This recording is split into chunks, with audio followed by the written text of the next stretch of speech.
नमस्ते साथियों, स्वागत है आपका हमारे चैनल पर। हाई कोर्ट एलडीसी का एग्ज़ाम हो चुका है। ये आंसर की हिंदी के आंसर की लेकर के आए हैं। फटाफट से वीडियो अपने ग्रुप में शेयर कीजिए और फटाफट से अपने उत्तरों का मिलान कीजिए। शुरू करते हैं पहले प्रश्न से। अज का अर्थ नहीं है ब्रह्मा, विष्णु, शिव, सर्प। तो इसमें आंसर होगा आपका सर्प। अगला प्रश्न है कि शुद्ध अर्थयुक्त शब्द युग्म है। कौन सा है जो युग्म है वो शुद्ध अर्थयुक्त है? इसमें आंसर होगा अस्थि का अर्थ होता है विद्यमानता और अस्थि का अर्थ है हड्डी। अगला प्रश्न है कि कौन सा शब्द पतंग का अर्थ बोधक नहीं है? आकाश, पक्षी, सूर्य या शलभ। इसमें आंसर होगा शलभ। अगला प्रश्न है कि उत्कर्ष का विलोम है निष्कर्ष, अपकर्ष, आकर्ष या विकर्ष। इसमें आंसर होगा अपकर्ष। अगला प्रश्न है कि कर्म वाच्य का उदाहरण है चिट्ठी भेजी गई, सीता पुस्तक पढ़ती है, किरण कुर्ता पहनती है, मोहन घर जा रहा है। कर्मवाच्य का उदाहरण है चिट्ठी भेजी गई। अगला प्रश्न है कि अनुरक्त का उपयुक्त विपरीतार्थी शब्द है आरक्त, विरक्त, आसक्त, प्रतिरक्त। तो इसमें आंसर होगा विरक्त। अगला प्रश्न है कि योग का विपरीतार्थक है संयोग, वियोग, प्रतियोग या उपयोग। तो इसमें आंसर होगा वियोग। अगला प्रश्न है कि मरने की इच्छा हेतु उपयुक्त शब्द है मुमुक्षा, मुमूर्षा, जिजीविषा या उत्सगेच्छा। इसमें आंसर होगा मुर्मुषा, मरने की इच्छा। अगला प्रश्न है कि अरुण का अर्थ नहीं होता है लाल, प्रभात, सूर्य या सोना। तो इसमें आंसर होगा सोना। अगला प्रश्न है कि खग जाने खग ही की भाषा लोकोक्ति का निकटतम अर्थ है। इसमें आंसर होगा चालाक ही चालाक की बात समझ पाता है। अगला प्रश्न है कि संधि से निर्मित शब्द नहीं है संधि से निर्मित सही शब्द है। इसमें आंसर होगा महा प्लस ऐश्वर्य इज इक्वल टू महेश्वर्य। अगला प्रश्न है कि घी खाया बाप ने सूंघो मेरा हाथ लोकोक्ति का अभिप्राय है। इसका आंसर होगा पैतृक संपत्ति से मनोरथ सिद्ध होना। अगला प्रश्न है कि अशुद्ध अर्थयुक्त शब्द युग्म है। इसमें डायरेक्ट आंसर बता देता हूँ। सुर का अर्थ होता है देवता, सूर का अर्थ है सूर्य। अगला प्रश्न है कि कौन सा विकल्प सुमेलित नहीं है? जो जानने की इच्छा रखता हो जिज्ञासु, नापाक इरादे से की जाने वाली मंत्रणा दुर्भिसंधि, मध्याह्न के बाद का समय अपराह्न, जो इस लोक से भिन्न न हो अलौकिक। इसमें आंसर होगा मध्याह्न के बाद का समय अपराह्न। यह है सुमेलित नहीं है। अगला प्रश्न है कि सही संधि विच्छेद नहीं है। इसमें आंसर होगा अन्वित, अन्न प्लस वित। ये गलत है। सही संधि विच्छेद बाकी तीनों है। अगला प्रश्न है कि विरल का विलोम है सरल, सघन, तरल या मंथन। तो विरल का विलोम है तरल। अगला प्रश्न है कि आ उपसर्ग का प्रयोग नहीं हुआ है। किस में नहीं हुआ है? आकस्मिक में आ उपसर्ग का प्रयोग नहीं हुआ है। अगला प्रश्न है कि किस शब्द युग्म का अर्थ भेद क्रमशः सुसंगत नहीं है? तो इसमें आंसर होगा परीक्षद का परिच्छेद, परीक्षद परिच्छेद का होगा अध्याय आवरण। ये संगत नहीं है। निम्नलिखित में से कौन सा शब्द शुद्ध नहीं है?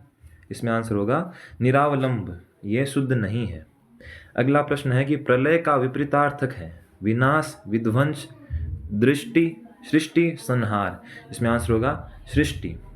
अगला प्रश्न है कि ईय प्रत्यय का प्रयोग हुआ है औचित्य, पांडित्य, भवदीय या माननीय। इसमें आंसर होगा भवदीय। अगला प्रश्न है कि पानी का पर्याय नहीं है अंबु, द्रव, जीवन, सलिल। इसमें आंसर होगा द्रव। पानी का पर्याय नहीं है। अगला प्रश्न है कि विलोमता नहीं है लंबा चौड़ा, वर्ण्य अवर्ण्य, हार जीत, लभ्य अलभ्य। इसमें आंसर होगा लंबा चौड़ा, विलोम नहीं है। अगला प्रश्न है कि अशुद्ध वाक्य है। डायरेक्ट आंसर बताता हूँ। अश्वमेघ का घोड़ा पकड़ा गया, यह अशुद्ध वाक्य है। अगला प्रश्न है कि अशुद्ध अर्थ वाला शब्द युग्म है। डायरेक्ट आंसर बताता हूँ कि जरठ वृद्ध और जठर अग्नि, यह एक अशुद्ध अर्थ वाला शब्द युग्म है। अगला प्रश्न है कि किस सामासिक शब्द का विग्रह त्रुटिपूर्ण है? नर बलि, नर के लिए बलि, हवन सामग्री, हवन के लिए सामग्री, हाथ पांव आदि, ऋषिराज, ऋषियों में राजा। इसमें आंसर होगा नर बलि, नर के लिए बलि। यह त्रुटिपूर्ण है। अगला प्रश्न है कि किस विकल्प के सभी शब्द शुद्ध हैं? इसमें आंसर होगा दीवारात, शैथिल्यर, कौन्तेय। अगला प्रश्न है कि स्पष्ट को प्रमाण की जरूरत नहीं पड़ती है भाव को व्यंजित करने वाली लोकोक्ति है। ये सभी जानते हैं कि हाथ कंगन को आज से क्या। इसमें नहीं होगा, इसमें होगा सांझ को आज क्या। अगला प्रश्न है कि किस 29वां क्वेश्चन है कि किस विकल्प में सभी शब्द शुद्ध हैं? तो इसमें आंसर होगा पदोन्नति, बेचैन। अगला प्रश्न है कि किस सामासिक पद का विग्रह त्रुटिपूर्ण है? इसमें आंसर होगा स्मृति भंश, यानी स्मृति का वंश, ये है त्रुटिपूर्ण है। अगला प्रश्न है कि अनुपसर्ग का उदाहरण नहीं है। अनुचित, अन्व्यय, अनुदिन, अनुदित। इसमें आंसर होगा अनुचित। अगला प्रश्न है कि गुण संधि का उदाहरण है महोत्सव, महौषधि, अन्वेषण, गायन। तो इसमें आंसर होगा महोत्सव। अगला प्रश्न है कि लय प्रत्यय से निर्मित शब्द नहीं है। शीतल, पीतल, श्यामल, काजल। इसमें आंसर होगा काजल। अगला प्रश्न है कि अशुद्ध अर्थ वाला शब्द युग्म है। आशय हृदय, आशय शरण। इसमें यह आंसर होगा। अगला प्रश्न है कि अनीय प्रत्यय से रहित शब्द है। आंसर होगा परिणीय। अगला प्रश्न है कि कर्म वाच्य का उदाहरण नहीं है। कपड़ा सिया जाता है, चिट्ठी भेजी गई, धूप में चला नहीं जाता, मुझसे यह बोझ न उठाया जाएगा। इसमें आंसर होगा कपड़ा सिया जाता है। अगला प्रश्न है कि किस विकल्प में समश्रुत शब्दों का अर्थभेद सही नहीं है? इसमें आंसर होगा निर्जर, निझर, झरना जो बूढ़ा न हो।